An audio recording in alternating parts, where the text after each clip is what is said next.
အပင်အားစေးအမြင့်အားစေးလေးလောက်ပြတာပါတယ်ဗီဒီယိုကိုအဆုံးထိကြည့်ပေးကြပါအောင်ဗီဒီယိုအဆုံးမှာမျိုးစေ့တွေကိုလက်ဆောင်ပေးမယ့်အစီအစဉ်လေးလည်းထည့်ပေးထားပါတယ်ပထမဆုံးအနေနဲ့ငပိစိန်စာအချုံမုံတကြား M150 အားဖြည့်အချိုကြီးထည့်ထားပါတယ်ပထမဆုံးအနေနဲ့ဒီထည့်ထားတဲ့ပါဝင်ပစ္စည်းလေးတွေကိုငပိတွေပျော်သွားအောင်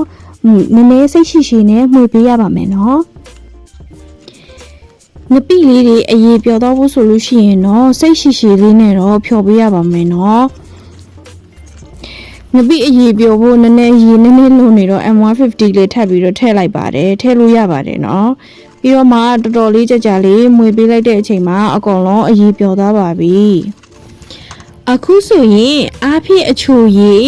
တကြားအချိုမုံငပိစိန်တို့နဲ့လောက်ထားတဲ့အပင်အားစေးလေးကိုရလာပြီးအခါမှာဘူးတစ်ခုတွေကိုပြောင်းပြီးထည့်ထားလိုက်ပါတယ်ဘာလို့လဲဆိုတော့ဒီအားစေးရည်လေးကိုရေပြန်ရောပြီးတော့မှအပင်တွေကိုဖြန်းပြီးတော့တုံးမှဖြစ်လို့ပါ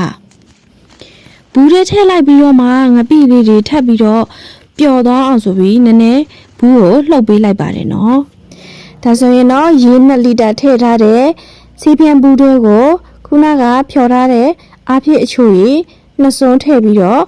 အပင်တွေကိုလောင်းတော့မှာဖြစ်ပါတယ်ကိုယ်အိမ်မှာရှိတဲ့ပစ္စည်းလေးတွေနဲ့ပဲအလွယ်တကူလုပ်လို့ရတဲ့အားဖြည့်